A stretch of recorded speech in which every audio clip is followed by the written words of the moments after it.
하나님 말씀 한 절 보겠습니다. 하나님 말씀 구약성경 출애굽기 3장 13절 말씀입니다.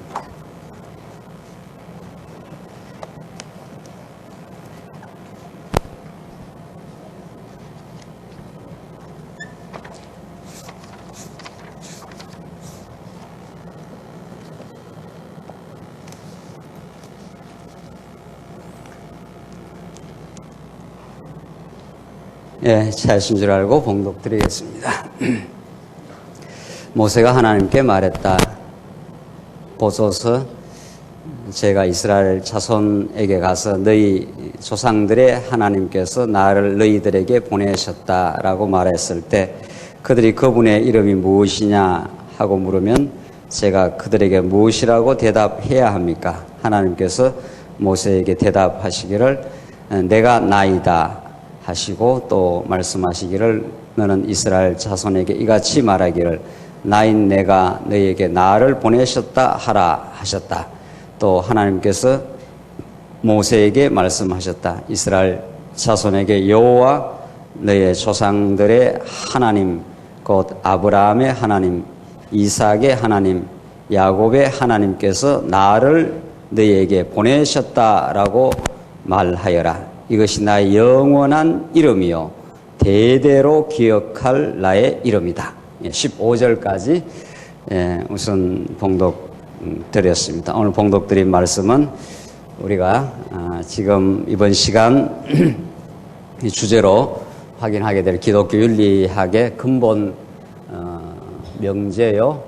기독교 윤리학이 결국 확인하게 되는 근본 주제인 우리 살아계신 여호와 하나님에 관한 말씀입니다. 하나님께서 모세를 이제 호렙산에서 부르시고 내가 저 백성들에게 가면은 그 이름을 뭐라고 해야 합니까? 이렇게 물으니까 하나님께서 나는 스스로 있는 나이고 여호와 하나님 아브라함과 이삭과 야곱의 하나님으로 너를 보내었다. 그렇게 여호와 하나님이라 하라 이렇게 말씀하신 이 말씀이 우리 한 학기 내내 기독교 윤리학을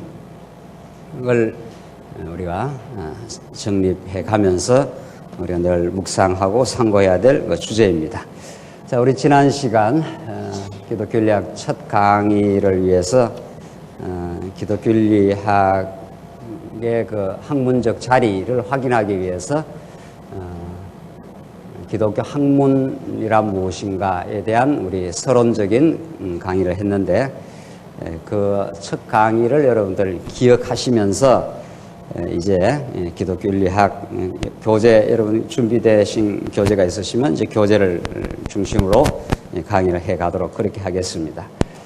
기독교 윤리학은 성경 신학이라고 하는 새로운 신학의 패러다임, 신학의 혁명을 주창하고 나오면서 일체의 이제 학문을 전면적으로 재편의 시도가 지금 이루어지고 있다. 뭐 이런 것들은 여러분들이 익히 이제 알고 계시는 것이고 제가 내일 수요일 저녁에 강의하게 되는 신학의 혁명에서 더 세밀하게 검토를 해 갈 수 있을 겁니다.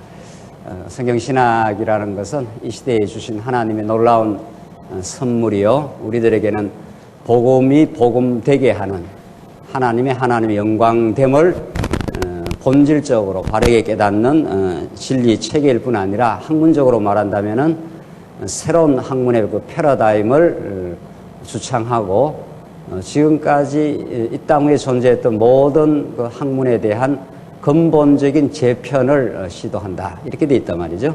그래서 우리는 지난 시간 이 근본적인 새로운 기독교 학문론이 새롭게 출현할 수밖에 없다. 왜냐하면 신학의 혁명이 일어났기 때문에 신학의 가이드를 받는 모든 그 제반 학문들 그 중에 하나가 이제 오늘 기독교 윤리학이 되겠습니다.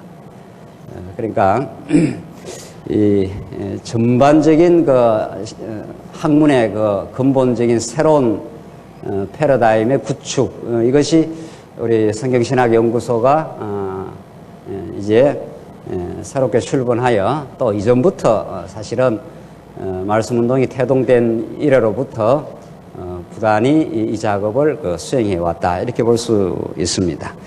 기독교윤리학은 그런 새로운 기독교 세계관, 성경신학에 근거한 기독교 세계관, 세계 전체를 어떤 관점에서 바라보고 세계 내에 소속된 그 인생과 역사와 삶의 가치와 모든 것들을 성경이 가르치는 하나님의 관점에서 새롭게 의미 부여하고 새로운 논리를 구축해 간다. 이것이 이제 새로운 성경신학적 그 학문론이죠. 이야기가 너무 거창하지 않습니까? 정말 정말 우리에게 우리가 다 감당하기에는 너무도 엄청난 주제입니다. 학문의 역사로 봐서 서구에서 그리스 철학이 약 한 주전 5세기경쯤 태동해서 약 2500년 동안, 또 현대 학문으로 말한다면 19세기부터 한 20세기를 거쳐 한 본격적 현대 학문으로 말한다면 한 200년 동안 이러저러한 엄청난 오랜 세월들을 거쳐서 진리의 체계, 진리가 무엇이고 바람직한 가치로운 삶은 무엇인가를 부단히 연구를 해왔는데, 하나님께서 20세기 말에 성경신학을 태동시키시고 일체 지금까지의 기독교 역사 혹은 세상의 모든 역사에서 있어왔던 제반 학문들을 재편하겠다, 이런 꿈을 하나님께서 우리에게 주신 겁니다.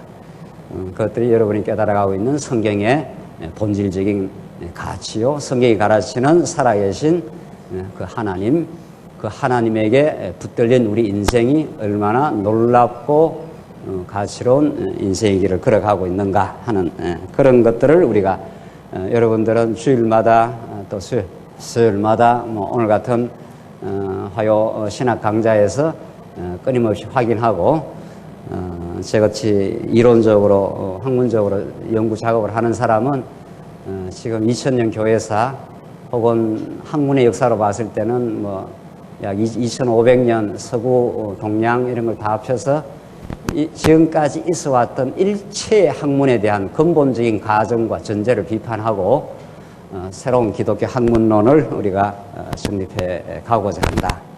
이런 너무도 놀랍고 참 행복한 그 주제를 우리가 갖고 이 화요 시간을 보내고 있습니다. 여러분들 다 학문적인 논리와 그 개념들이라는 것들이 좀 전문적이긴 하긴 하지만 전 강의를 그렇게 할 의도는 없고, 여러분이 잘 깨달아가고 계시는 그 성경에 대한 순수하고 본질적인 복음을 잘 깨달아 가시면 이런 화요 강좌를 통해서 신학적 개념들이 나오더라도 얼마든지 충분하게 소화하시고, 오히려 그 내용의 깊이는 이론적인 작업을 하는 사람보다도 여러분들이 삶의 치열한 삶의 과정을 거치고 계시기 때문에 더 깊이 있고 정말 복되게 받아들일 수 있을 것이라 그렇게 생각을 합니다. 자, 이제 기독교 윤리학으로 이제 들어가겠는데, 우리 지난 시간에 확인한 바에 의하면 하나님께서 우주 만물을 통치하시고 이 세상 만물을 다 만드셨다. 이 세계를 하나님께서 만드시고 사단 권세 아래 잠시 두었다가 예수 그리스도를 통해서 우리 언약 백성들을 이렇게 건져내신 겁니다. 건져내셔서 하나님의 교회를 세우신다. 에베소서 말씀에 따르면 이 교회는 예수 그리스도는 교회의 머리시고 교회는 만물을 충만하게 하는 충만이라. 교회라는 것이 이 우주 만물 위에 있을 뿐 아니라 만물의 핵심이다, 이런 뜻입니다. 만물을 충만하게 하는 충만이라. 모든 그 만물 속에 충만의 의미를, 만물의 의미를 충만하게 만드는 것이 교회다. 왜? 교회의 머리가 그리스도이시고, 우리 여러분과 저는 교회의 지체로서 전에는 사단 권세 아래 사로잡혔던 타락했던 우리 인생, 죄로 엉을이 버렸던 비참하고 처참한 우리 인생을 다시 하나님의 창세전 예정 섭리를 따라서 그리스도의 지체로 우리를 불러냈기 때문에 그것이 하나님이 여호와 되심을 깨달을 수 있는 가장 놀라운 은총의 자리, 이것이 예수 그리스도의 지체로 우리를 부르심, 그리고 이 만물 속에 우리를 살게 하신다, 이런 뜻이죠. 만물 속에 세계, 하나님이 경영하시고 통치하시는 세계 경영 속에 우리를 두신 거죠. 그 세계 속에 하나님의 그 눈동자가, 하나님은 물론 만물을 다 통치하시는 분이시지만 그 가운데 특별히 하나님의 자기 백성들을, 하나님의 그 자기 자녀이기 때문에 자기 자녀들을 가장 눈동자처럼 지키시고 하나님이 세계를 통치해 가신다. 이게 우리 지난 시간 전체 기독교 세계관입니다. 하나님이 예수 그리스도를 통해서 교회의 신령한 교회의 머리가 되시되 이 교회를 세계 가운데 두시고 지금 통치하심으로 사단 권세를 발 아래 정복하는 하나님의 나라를 이 땅에 실현해 가신다. 그런 세계 통치 가운데 만물 속에 여러 다양한 분과들이 생겨날 수 있다, 이렇게죠. 이것이 인문과학이다. 인문과학적 현상, 사회적 현상, 자연적 현상들이 이 세계 속에 있는 거죠. 그러니까 예수 그리스도와 그의 백성으로서의 살아가는 이 교회됨, 하나님의 백성의 성도로 부르심, 이것에 대한 의미가 없이는 아무리 세상의 역사를 바라보고 세상에서 우리 인간의 언어를 분석하고 오늘 우리가 공부하게 되는 가치로운 삶이란 무엇인가, 기독교 윤리학이라는 것은 인간의 가치로운 삶이란 무엇인가, 선하고 가르치로운 삶이란 무엇인가를 아무리 생각을 해도 예수 그리스도와 그의 성도된 교회의 신령한 교회를 모르고는 그 의미 부여가 안 된다는 거죠. 죽은 학문이 되는 거죠. 우리 지난 시간에 확인한 대로. 그러니까 그리스도를, 예수 그리스도의 주되심을 인정하지 않는 모든 세상 학문들은 그 자체로 무의미한 건 아닌데 하나님의 세계 속에 다양한 측면들을 연구해 들어가는 거니까 인문 현상, 사회 현상, 자연 현상, 자연과학이라는 게 이 물리 현상을 연구하면 연구할수록 힘의 근원이 무언가 하나로 이렇게 모여져 간다. 이런 것들이 다 그 의미 있는 현상들이죠. 누가 볼 때? 네? 우리가 볼 때. 우리라는 말은 예수 그리스도의 안목으로 언약을 이루시는, 언약대로 오신, 언약을 성취하시는 하나님의 신령한 진리의 안목으로 바라보면은 그 물리적 현상도 하나님이 물리 세계를 주관해 가신다, 이런 것들이 보인다는 거죠. 해석이 된다는 거죠. 그러나 그런 예수 그리스도를 통해서 하나님의 살아계심을 이게 단절이 되면은 이것들이 다 죽은 학문이 되는 거죠. 그렇죠? 그래서 우리 지난 시간 우리는 진리의 관점으로 일반 인문과학, 사회과학, 자연과학이 진행되는 이 모든 것에 대한 새로운 생명을 부여한다. 죽은 학문들을 새롭게 비판적으로 재해석하게 되면은 모든 이게 일반 계시니까, 이게 일반 계시고, 이게 하나님 예수 그리스도 사건 성경을 통해서 특별 계시로 주신 거니까 이 특별 계시의 안목으로 보면은 이 죽은 학문들이 다 살아나는 거죠. 다 살아나서 기독교적으로 전체적으로 재통합을 만들어가는, 계시의 말씀에 비추어서 재통합할 수 있는 그런 전혀 새로운 신학적 패러다임, 이 학문의 패러다임의 출현을 지금 예고하고 있고 이미 진행 중인 거죠. 그 중에 하나가 여러분들이 갖고 계시는 이 기독교 윤리학입니다. 그러니까 기독교 윤리학의 자리가 이런 거죠. 인문과학 속에 인간의 가치로운 삶이란 무엇인가? 이거 얼마나 중요한 부분입니까? 도대체 우리가 짐승처럼 사는 게 아니잖아요. 짐승처럼 아무 생각이 없이, 짐승은 어쩐 목적 지향적인 게 없지요. 있다면은 그냥 먹고 살아야 된다고 하는 그 본능에 의한 목적밖에 없는 거죠. 가치로운 목적을 없는 거죠. 짐승은. 그러나 하나님이 지으신 인간은 어떤 가치로운 목적을 하나님께서 부여하시고 그 가치로운 목적을 위해서는 자기 생명도 지불하는 거죠. 자, 이게 이제 윤리학의 주제예요. 윤리학은 인간이 살아가는데 인간이 인문현상, 철학, 역사, 언어 뭐 이런 것들 철학의 한 분과로서 중요한 분과로서 윤리학 하는 것은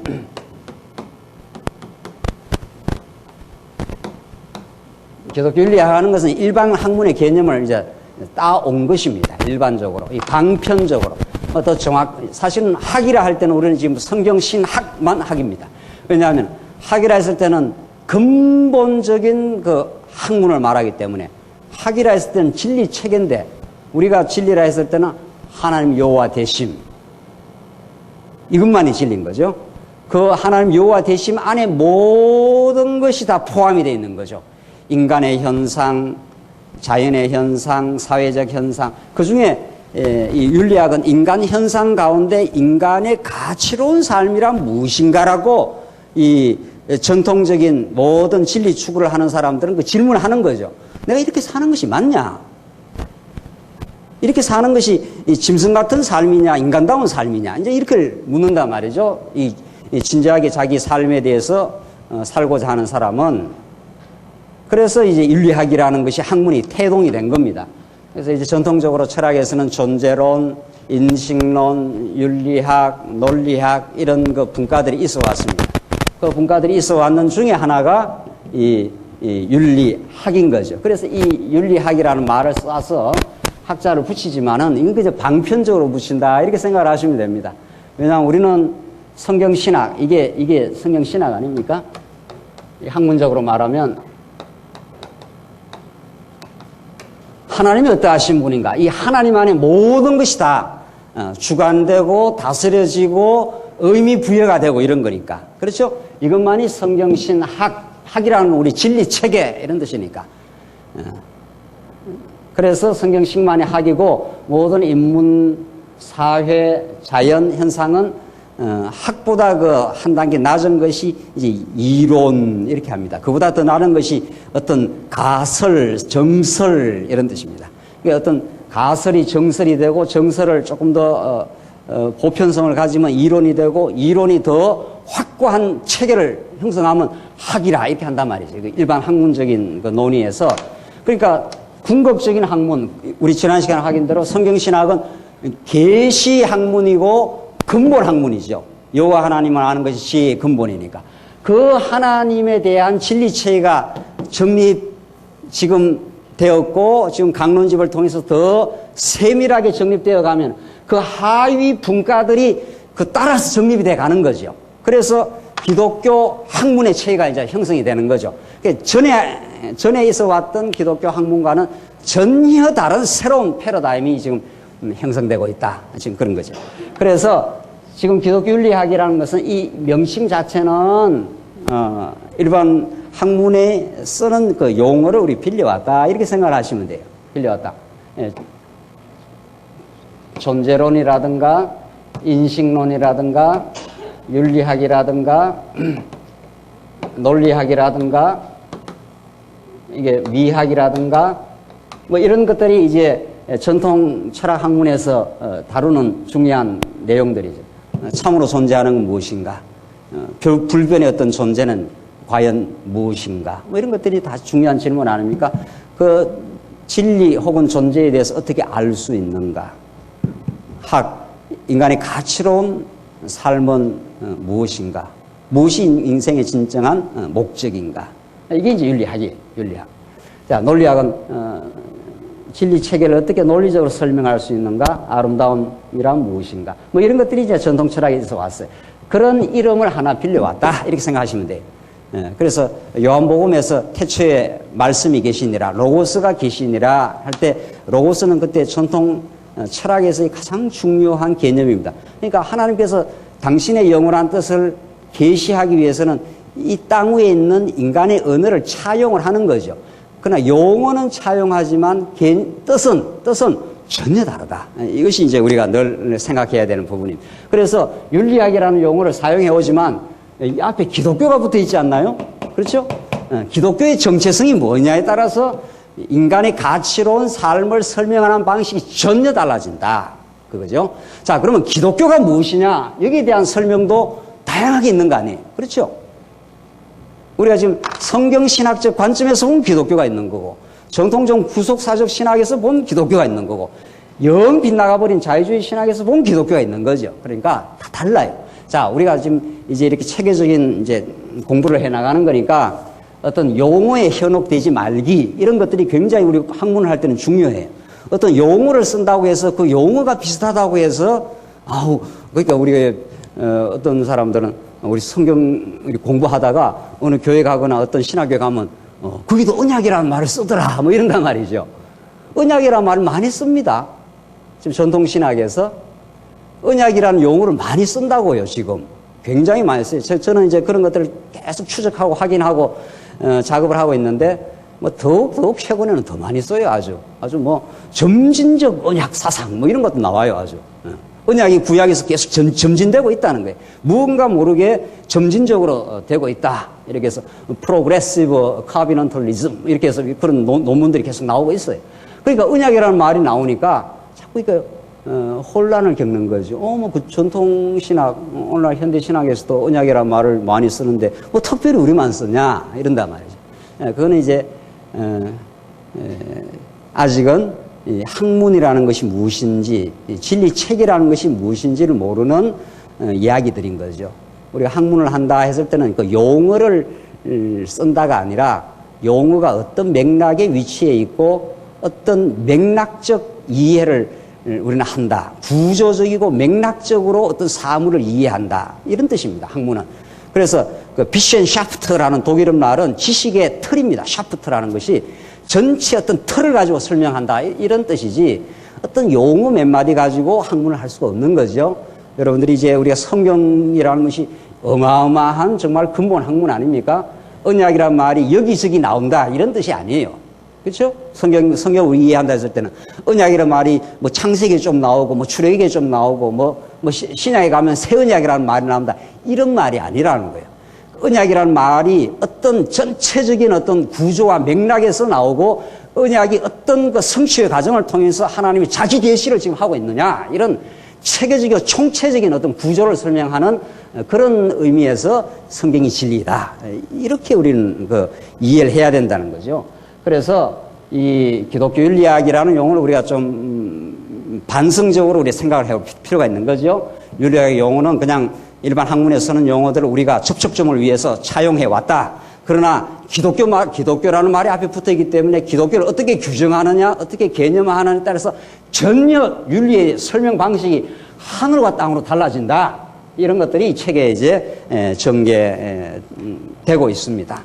그래서 자, 중요한 것은 이미 미리 결론부터 미리 그 주안점, 이 책의 주안점부터 설명해 들어간다면은 기독교 윤리학을 정립을 시도하되 결론에 가면 그렇게 돼 있어요. 이 책을. 그러니까 책에 제가 서장에서 이 책은 어떤 부분도 전체 그림을 드러내기 위해서 이 책이 의도되고 기획되었다. 그 서장 앞 서문에 나와 있어요. 이 책을 읽을 때 전체를 읽어야 되지 어떤 부분을 떼서 읽으면은 그 의미가 상당히 희석되거나 왜곡될 수 있다. 성경도 마찬가지 아니에요?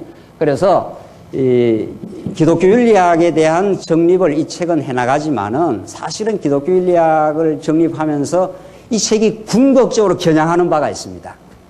기독교 윤리학은 지금 우리 통합학문 중에서 한 인문 과학의 한 분야 가운데 인간의 가치로운 삶이란 무엇이냐를 묻는 것에 대한 해답입니다. 자, 그래서 어떤 윤리학이라고 본다면 윤리학 자체를 정립하는 게 1차 목적이에요. 1차 목적, 이 책은. 그렇죠?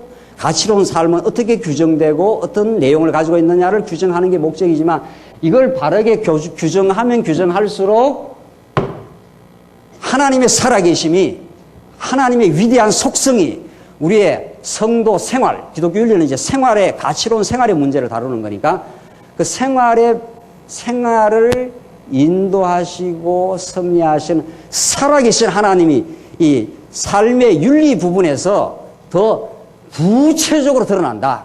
그러니까 성경 자체에서 근본 드러났고 이 윤리학을 하면 할수록, 윤리학을 정당하고 올바르게 하면 할수록 우리 생활을 어둡게도 하시고 밝게도 하시는, 애굽에 집어넣게도 하시고 다시 가나안 땅으로 인도하면서 복된 삶으로 인도해 가시는 그 하나님의 살아계심을 더 확인할 수 있다. 이것이 기독교 윤리학이 최종 겨냥하는 목표입니다. 이 책이. 자, 그러니까 이미 여러분들 성경신학이라는 진리를 끊임없이 확인하고 성경을 통해서 살아계신 하나님을 발견하는데, 이제 이런 새로운 학문이 계속 출현하지 않습니까? 이런 분과 학문들이 출현하기 때문에 여러분들 무슨 공부를 해도 상관없어요. 그래서 우리 첫 시간에 말한 대로 우리 자녀들이 어떤 공부를 해도 상관없단 말이죠. 학문의 생명을 부여해주는, 죽은 학문의 생명을 부여해주는 이 하나님의 말씀, 복음 진리 자체를 우리 교회에서 잘 가르쳐주면 무슨 공부도 해도 상관없다. 그 공부를 통해서 오히려 죽은 학문을 되살려내는 살아온 그리스도의 삼직이라는 게 그런 거예요. 선지직이라는 거, 왕직이라는, 선지자라는 거, 하나님 어떠하심을 드러내는 거, 왕이라는 걸 모든 학문의 주인이에요. 예수 그리스도가. 제사장직이라고 하는 죽었던 인생을 살리듯이 죽은 학문을 살려나가는 놀라운 역사, 이것이 있는 거죠. 그래서 지금 기독교 윤리학을 우리가 겨냥하고 이제 강의를 구체적으로 해나간다. 이 하나의 가지를 잘 정립하는 것도 굉장히 중요합니다. 사실은 뿌리에서 줄기가 뻗고 가지에서 이제 꽃과 열매가 맺히지 않나요? 그러니까 우리는 앞으로 다양한 가지들이 출현하게 될 것이고, 그 다양한 가지에서 정말 복스럽고 아름다운 성경신학적 우리 복음의 열매가 하나님께서 맺게 하실 것이다. 그 중에 하나가 인간의 가치로운 삶은 무엇인가라는 그 주제를 가지고 우리는 이 기독교 윤리학을 전개해 가겠다. 책 보시면 우선 31페이지 한번 봅시다. 31페이지.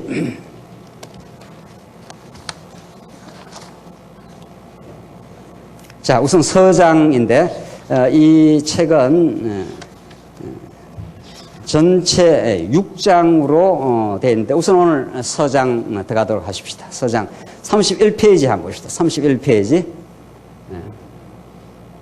교재 31페이지 서장입니다. 어떤 논문이든 책이든 서장이 가장 중요한 거죠. 왜냐하면 서장에서 문제가 제기되고 그 문제를 어떤 방식으로 어떤 관점에서 그 문제를 해명하겠다 하는 그 결론에 대한 그 힌트가 다 나와 있습니다. 그러니까 서장을 잘 여러분들 읽으시면 이 책이 무엇을 의도하고 있고 어떤 과정을 통해서 결론에 이르게 되는가라는 것이 나옵니다. 특히 중요한 건 서장에서 문제의식입니다. 왜 이 책을 써야 되느냐 이 말입니다.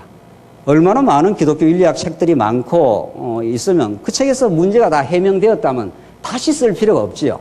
그렇죠?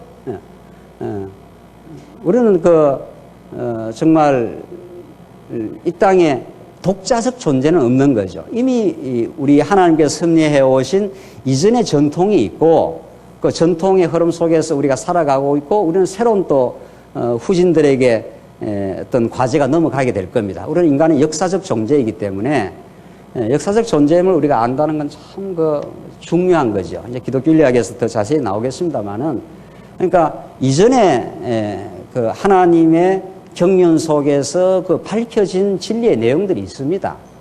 그것들이 전혀 없이 성경신학이 출현했다. 이러면 안 된다는 거죠. 우리가 16세기 종교개혁을 살펴보면은 그 맹아적인 수준에서 싹이 트는 수준에서 있습니다. 언약의 통일성이라는 것을 칼빈도 말하고 하나님의 절대 주권도 말하고 그런 그 징검다리를 거쳐서 더 새롭고 놀라운 방식으로 혁명적 방식으로 드러난 거죠. 그러니까 우리가 어떤 공부를 할 때는 그 이전에 어떤 그 작업들이 있었는가를 살피는 건 굉장히 중요합니다.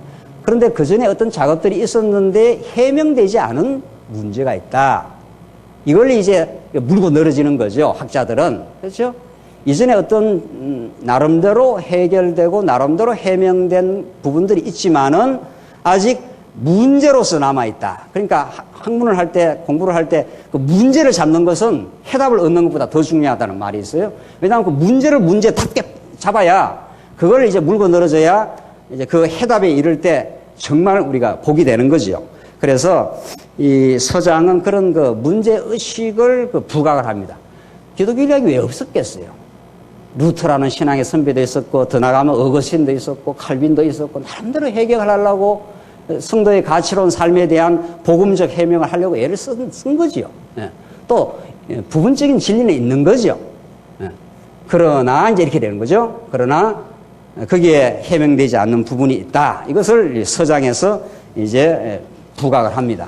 그래야 정말 성경신학이라는 새로운 관점이 도입된다는 것은 하나님께서 여러분과 저에게 하나님에 대한, 기독교에 대한 성경신학적 해명을 해야 삶의 문제가 총체적으로 복음적으로 해명이 된다, 이런 뜻입니다. 그래서 서장이 그런 그 내용들을 담고 있습니다.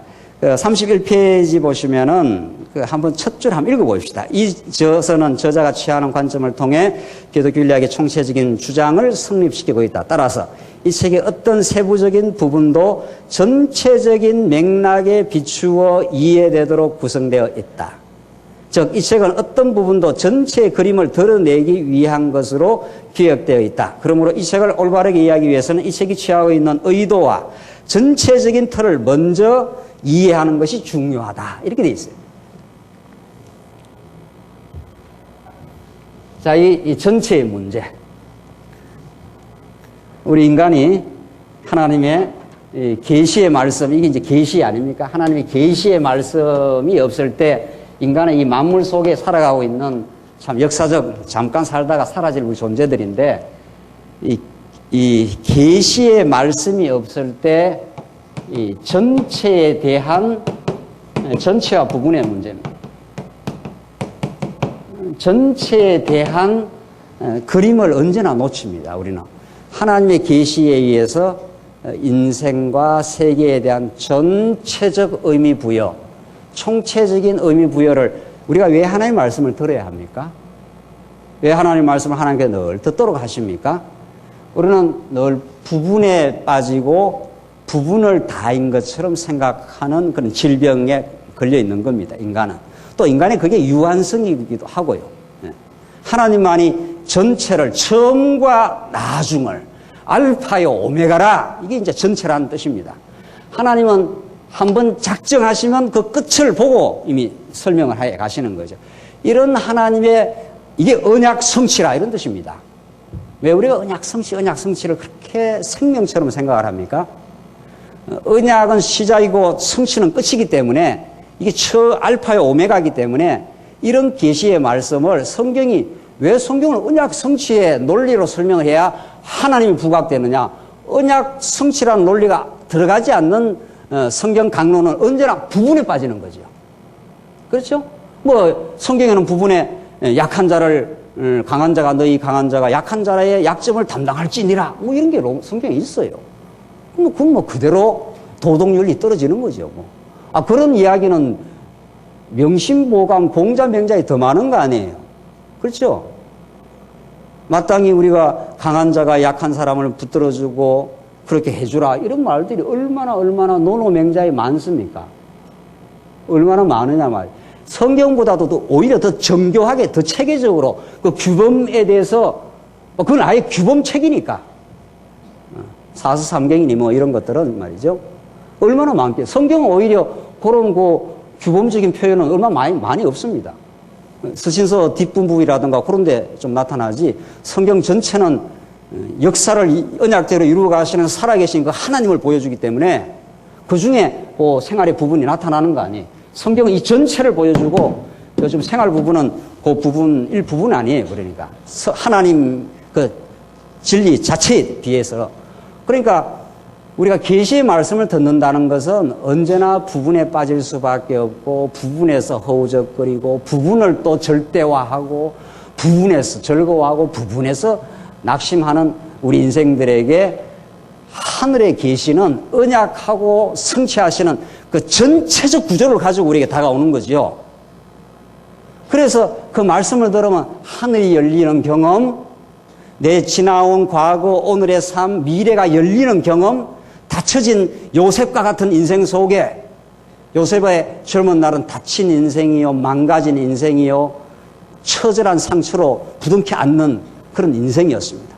그러나 요셉에게 나타나신 하나님은 너를 언약대로 내가 구원의 여호와 하나님이심을 내 가족들에게 가르쳐 주려고 내가 이 인생을 승리하고 있다. 그것이 옥중에서 하나님이 요셉과 함께 하시고 옥중에서 형통하셨더라 하는 그런 말씀.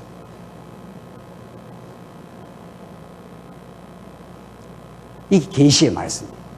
이게 언약 성취라는 말씀입니다.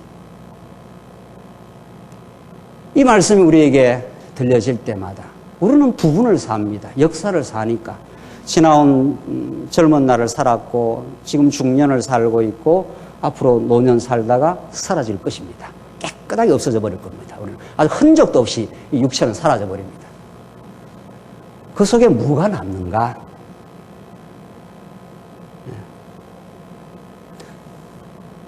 어제 신문 그 천암함에서 죽었는지 죽었겠지 아마. 이제 어제 날짜로 거의 죽었다고 거의 뭐 나와요. 그 울부짖는 그 어머니의 모습이 나왔어요. 사진에. 신문 큰 제일 일면에 어머니가 막 절규하는 모습. 그게 우리 오늘의 인생이에요. 우리가 즐거워하고 먼 일이 세상 일이 잘 된다고 돈이 잘 벌린다고 우리 자식들이 뭐 인류대학 갔다고 멋진 남편 만났다고 그렇게 까르까락 넘어가고 행복할 것 같아도 비참한 현실들이 있는 거죠. 그건 뭐 제가 어제 TV를 보면서 이게 이제 윤리학의 주제예요. 그야말로. 이 삶이란 무엇인가 도대체. 가치로운 삶은 어디에 있는가. 이게 주제 아닙니까? 제가 TV를 보면서 내가 그 부모의 심정은 제가 이제 아이가 군에 가 있으니까 좀 더 실감이 나더라고요. 만약 해군으로 가서 그게 지금 뱃속에 40몇 명 중에 들어있다면 1초가 이거는 아주 그냥 머리끝이 타들어가는 그런 피가 말라 들어가는 시간일 거예요. 빨리 구해라. 72시간이 들어가면 죽는다는 거 아니에요. 대략 봐서 3일이 지나가면은. 여러분과 저는 그 현장이 아니기 때문에 참 안 됐겠다 이러잖아요. 이 정도 참 안 됐다. 이건 삶이라는 건 체험입니다. 그야말로. 삶은 경험해보지 않는 건 이론적으로 주절주절 되는 거는 정말 이 이론가들의 함정이 많아요. 우리 같은 이론가들은 주절주절 되는 이론들의 함정이 많다고요. 정말 우리 인생의 삶은 그야말로 뜨거운 체험이에요. 그 자리에 그냥 있다면 그 사람에게는 가치로운 삶은 무엇인가 말이죠. 지금 아이가 아주 죽어버리면 나아요. 지금 1초가 지금 막 산소가 떨어져서 죽어가고 있다는 걸 상상하는 그 어머니는 아주 경악을 하는 거죠. 그게 인생이에요. 우리 인생 속에서 무엇이 즐겁고 무엇이 참으로 가치로운가. 그런 것들이 일반 계시, 하나님이 섭리하는 일반 계시, 하나님은 도대체 살아 계시는가. 그 중에 예수를 믿는 사람이 있다면 이제 더 절박하지요. 예수 믿는 부모가 있다면 진짜 하나님 도대체 이게 무슨 일입니까? 예수 안 믿고도 잘 먹고 잘 사는 사람 천지고 군에 그냥 갔다가 잘 나오는 아이들 천지인데 우리 아이는 왜? 그리고 거기서 숨 막혀 죽어가는 그 현장을 내가 봐야 됩니까? 하나님 살아 계십니까? 이렇게 묻지 않겠어요? 이게 윤리학의 주제예요. 정말 삶이란 무엇인가? 너무도 절박한 주제입니다. 하나님, 우리 아이가 이렇게 돼 있습니다. 나는 당신을 저주하고 싶습니다. 나는 내 아이가 내 삶의 생명이었습니다. 난 아이 때문에 평생을 살아왔는데 그 아이가 이제 제대해서 잘 클 걸로 바랐는데 그게 내 생명줄이었는데 이렇게 데려가다니요. 이게 다 기독교 윤리학의 주제들이에요. 이게 욥기의 주제고 말이죠. 기독교 윤리학은 이렇게 깊고 넓습니다. 삶은 우리가 생각하는 이상으로 그 고통은 깊고도 넓습니다. 그리고 그 예수를 만난 희열은 천국 가서만 천국이 아니라 이 땅에서도 예수 안에서 말할 수 없는 평화와 기쁨도 있습니다. 그 둘 다를 하나님 승리하십니다. 이 책은 부분을 이야기하지 않겠다. 이 부분의 문제가, 전체와 부분의 이 주제가 큰 주제입니다. 우리가 윤리학을 풀어가는데, 특별히 윤리학을 풀어가는데 얼마나 전통신학이 부분에 빠졌던가. 성경 부분에 이런 말이 있지 않느냐. 마땅히 강한 자가 약한 자의 약점을 담당할지니라. 이런 말이 있으니까 그렇게 해야 해라. 이렇게 자꾸 나오는 거죠. 그게 로마서 14장, 15장에 나타나는 그 윤리학적 주제들입니다. 강한 자가 약자를 어떻게 해야 된다 하는 그 교회 공동체, 교회 지체들 간의 관계 속에서 그 기독교 윤리학적인 주제가 나오는 거거든요. 네, 나오는 건데, 이 부분을 딱 떼내면은 여지없이 우리를 부담스럽게 하는, 무겁게 하는 규범이 되고 말아요. 도덕 규범이 되고 만다. 그 로마서는 그 14, 15장, 12장 이하는 12장 이하부터 안 풀린다는 거 아니에요. 그걸 붙들면은. 그렇죠. 이미 로마서 1장부터 11장까지의 그 놀라운 살아있는 복음.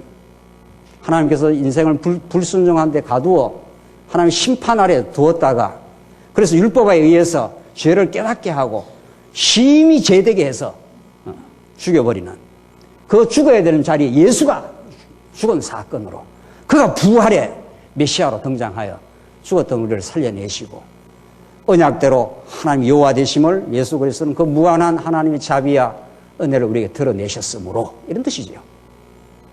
그런 그 마음의 감사와 기쁨을 우리가 깨닫게 되면은 이런 말이죠. 또 하나님이 그렇게 아하라는 그 깨달음을 주시면 우리가 어찌 강한 자가 약한 자를 붙들지 않겠느냐 말이죠.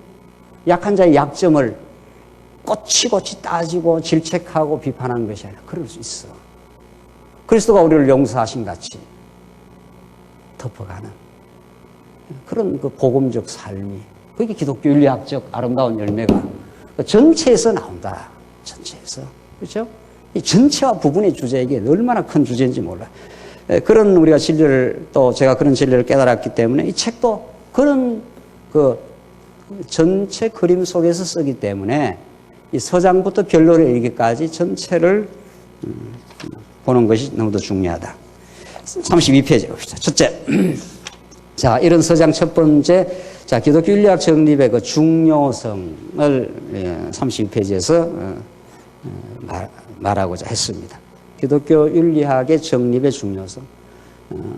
또 좀 쉬운 말로 풀어 말하면 가치로운 삶이 무엇인가를 정립하는 게 얼마나 중요합니까? 그렇죠? 인간은 자연물, 물질이 아니지 않습니까?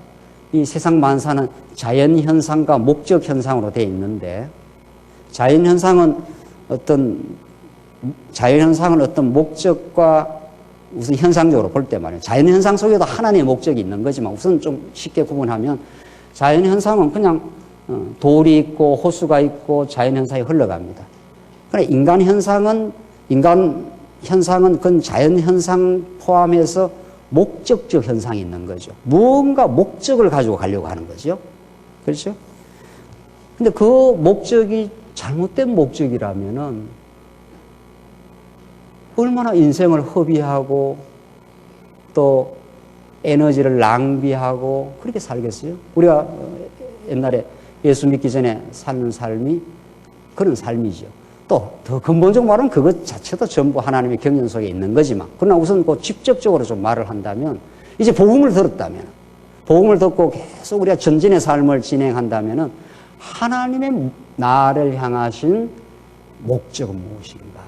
그 하나님의 목적이 어떻게 내 삶을 통해서 이루어지고 있는가를 깨닫는다는 건 이건 너무 놀라운 거죠. 너무 중요한 거죠.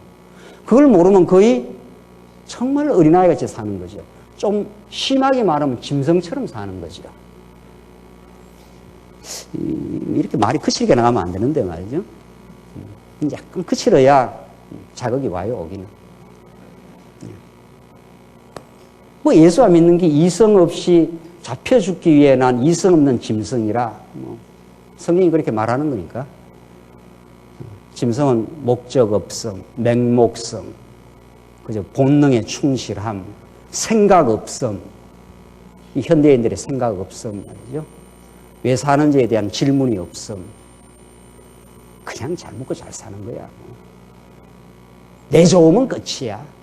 이런 철두철미한 동물적 이기성. 남이야 어떻게 되든 말든 뭐 이런 식. 뭐 삶에 뭐 이유가 있어? 그냥 잘 먹고 잘 사면 최고지. 이게 오늘날의 시류입니다. 이게 오늘날에 흘러가는 그 흐름인 거죠. 그러나 하나님께서 우리를 목적을 가지고 우리를 창조하심. 인간은 하나님의 목적의 실현 과정이심. 우리 삶을 하나님께서 무의미하게 만들어 놓지 않았음. 하나님께서 우리 지난날의 모든 고통의 세월도 의미 있음. 이런 그 학문이, 그런 학문의 정립이 그 윤리학이라는 거죠. 그래서 참으로 참 중요한 건데, 그 본질과, 기독교 윤리학의 본질과 임무가 있다는 거죠. 그 본질과 임무가 뭐냐? 이것을 그렇게 제가 정의를 했습니다. 성도 생활에 대한 아주 쉽게 정의를 그냥 했는데, 성도 생활에 대한 신학적 해석으로서의 기독교 윤리학이라 하자. 아주 그냥 담백하게 정의를 했습니다. 여러 가지 복잡하게 좀 더 이렇게 정의를 할 수 있지만은, 뭐 성도 생활이라는 게 있는 거 아니에요, 우리가. 성도 생활이라는 삶이 있어요. 삶이 진행이 돼요. 삶은 끊임없는 과정이에요.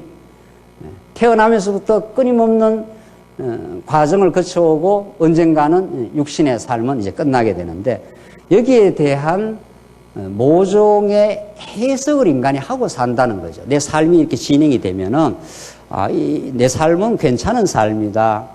내 삶은 잘못된 삶이다. 이런 해석 혹은 평가를 하고 산다는 겁니다, 인간은. 그렇죠? 여러분 삶을 평가하고 사시죠? 인간만이 평가하는 존재입니다. 이게 윤리학의 주제예요. 평가라는 건 좋다, 나쁘다, 옳다, 그르다 이렇게 평가를 한다는 거예요. 그 동물은 그런 평가가 없다는 거예요. 짐승 같은 삶 하는 거는 그냥 프로그램화돼서 그냥 먹고 자고 싸고, 우리 개가 보기 그렇더라고요. 먹고 자고 저한테 음식 주면 좋아하고 안 주면 하야 그것도 뭐 평가를 하는지 뾰루뚱하이가 있어요. 음식을 안 주면. 그래 양지 바른 곳에 가서 딱 앉아 있어. 그러면서 나는 왜 개로 태어났을까? 뭐 이런 건 안 한다는 거 아니에요. 개로서의 가치로운 삶이란 무엇일까? 혹시 하는지 모르죠. 뭐 내가 개 안에 안 들어가 봐서 말이죠. 그래 안 할 거예요 아마. 표정을 보면 그래요. 표정을 보면 개는 놀랍게도 자기 거울을 보면 거울 속에 비친 그 개가 자기인 줄 모릅니다. 인간만이 어떤 거울에 비친 자기를 평가하고 압니다.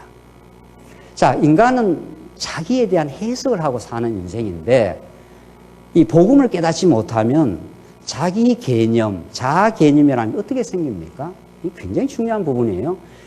여러분들 기독교 윤리학, 기독교 심리학, 기독교 교육학, 이게 전부 이렇게 연결이 됩니다. 그 분과는 있지만은 인간 현상을 다양한 각도에서 설명을 하기 때문에 인간의 자아 개념은 어떻게 성립됩니까? 여러분은 여러분의 인생을 지금 성공했다고 생각합니까? 실패했다고 생각합니까? 그 기준이 무엇입니까? 자, 저는 목회자이기 때문에 제가 저를 설명해 줬습니다. 저는 목회자로서 이만하면은 성공했다, 실패했다는 기준이 있을 거예요. 뭐 저는 목회는 실패한 거예요, 지금. 무슨 기준에 보면? 세상의 잘못된 잣대에 비추어 보면 20년을 목회를 했는데 그만하게 교회가 그렇다 이 말이죠. 그럼 20년 목회하고 막 수천 명 모이고 수만 명 모이는 교회도 있지 않나요? 서울에 절비합니다. 절비해요. 그럼 거기에 그런 세속적인 숫자의 잣대에 우리는 어떤 그 잣대의 거울에 비추어서 자기를 알아요. 그럼 실패를 한 거죠. 그렇죠? 틀림없죠. 여러분들, 여러분의 부모의 역할이 중요하다 이런 말이 왜 그런 줄 아십니까? 우리가 일반적으로 교육학적으로 말해서 부모의 역할이 자녀에게 굉장히 중요하다는 것은, 자녀가 자기 자신이 어떤 존재라는 것을 인간은 자기 안을 들여다봐서 모릅니다. 철학이 아무리 자기를 들여다봐도 자기를 모른다는 게 판명이 됐어요. 그래서 인간이라는 자아 개념은 누군가에 의해서 규정을 해줍니다. 너는 참 잘났어, 훌륭해, 잘할 수 있어. 이렇게 부모가 격려하고 칭찬하면 자녀는 어떤 자아 개념을 갖게 됩니까? 네? 어떤 자아 개념을 갖게 돼요? 나는 괜찮은 긍정적 인생이야. 이러니까 부모의 풍성한 사랑과 격려 속에 자란 자녀는 당당해요. 왜냐하면 자아 개념이 어떠니까? 자아 개념이 어떠니까? 긍정적이니까. 근데 부모가 계속 비판하고 너 자식아 너는 옆집에 애는 100점 많은데 너는 뭐 60점이 뭐야 이거 인간이. 이러면 어떻게 돼? 그런 질책과 비난을 받고 자라면 자아 개념이 어떻게 형성됩니까? 그러니까 인간은 거울 속에 자기를 비추고 살아요. 언제나. 부모가 그렇게 부정적인 피드백을 계속 해주면은 나는 어떻게? 실패자. 나는 못난 인생. 그래서 기가 확 죽어버려요. 그래서 인간관계가 어려워진다는 거예요. 자기 자아 개념이 삐뚤어져 있기 때문에 왜소하고 부정적이기 때문에 건강하고 당당하지 못해. 여러 사람 앞에 가서 당당하지 못한 거예요. 왜? 나는 뭐 병든 인생인데, 뭐 망가진 인생, 형편없는 인생인데. 그렇죠? 틀림없습니다. 그래서 어떤 거울에 어떤 기준에 의해서 인간은 자기를 이렇게 이해하게 돼요.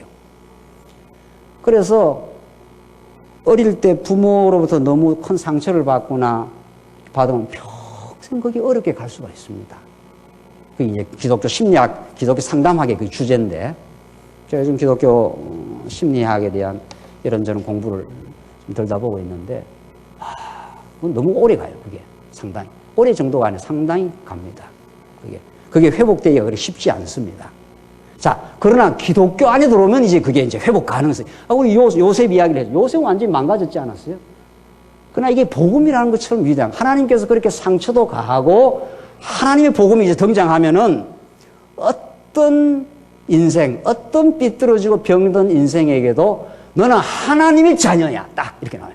너는 하나님의 창세 전에 내가 너를 사랑했어. 이렇게 등장해요. 자, 여러분들 복음을 들으면 왜 우리 인생이 살아납니까? 왜 복음을 들으면은 지난날의 모든 부정적인 자아 개념으로부터 완전 해방되고 수고가 무거운 짐을 완전히 벗어버리고 자유의 세계로 전진하게 되느냐? 자, 복음이 그렇게 위대한 거예요. 예. 어느 부모 알 것 없이 다 완전한 부모 없고 이런저런 부모 속에 우리는 다 살기 마련인데 어떻다 하더라도 자, 하나님의 복음을 들으면은 하나님의 거울 앞에 선 거죠, 우리는. 그렇죠? 네. 하나님이 우리를 탕자를 돌아오니까 탕자는 망가져갖고 다 대주에 가서 다 탕진하고 나를 종의 하나로 써주기만 하면 이렇게 너무 자기를 비하하고 들어오지 않아요? 그럼 아버지는 어떻게 아들을 맞습니까? 아들을 어떻게 맞습니까? 그 탕자에 비친 아버지는 너무도 밝게 자기를 받아줘요. 그게 감동과 기쁨과 회복의 역사가 있는 거죠. 이야, 이거 뭐야, 이거. 우리 아버지가 나를 이렇게 맞이해 주다니. 얼싸안고, 금가락지 끼워주고, 죽었던 내 아들이 돌아왔다. 잔치를 벌려라. 그러니까, 나갔던 탕자는 자기의 모습이 형편없는 줄 알았는데, 또 실제는 형편없는데, 아버지가 자기를 사랑으로 감싸주니까, 밝게 맞아주니까, 그때부터 인생이 완전히 180도 바뀐 거죠.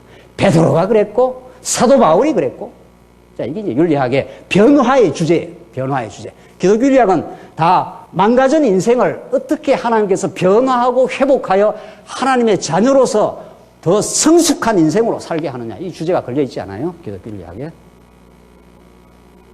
기독교, 지금 심리학, 기독교 윤리학이 다 같이 이제 맞물려 들어가요. 이 기독교 교육학하고 쫙쫙 맞물려 들어가요. 그러니까 인간의 한 존재와 성장 전체를 다양한 각도에서 이제 학문은 조명하는 거죠. 윤리학적으로 조명하기도 하고, 심리학적으로 조명도 하고, 이제 기독교 교육학적으로 조명하고, 그 총체를 섭리하는 분이 하나님이시고, 그렇죠? 하나님은 교육자이기도 하고, 하나님은 상담자이기도 하고, 하나님은 그야말로 우리 가치로운 인생의 주관자이기도 하고, 그런 거예요. 정말. 그래서 이 해석의 문제가 이렇게 중요한 겁니다. 나를 어떻게 해석을 하느냐. 나를.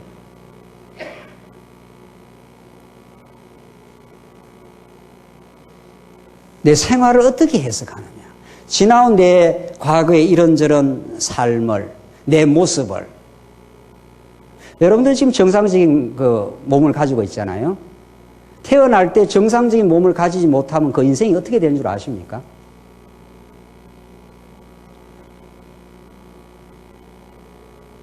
그걸 극복하기가 그리 간단치 않습니다. 태어날 때 소아마비로 태어났다. 태어날 때 이미 어떤 결정적인 장애를 가지고 태어났다. 그 인생이 그 인생을 밝게 볼 수 있는가? 인간적으로는 불가능해요. 그러나 복음이 가능해요. 복음은 어떤 장애를 가지고 태어났어도 그 장애는 역사적 존재이기 때문에 잠시 언젠가는 흙으로 돌아갈 뿐이다.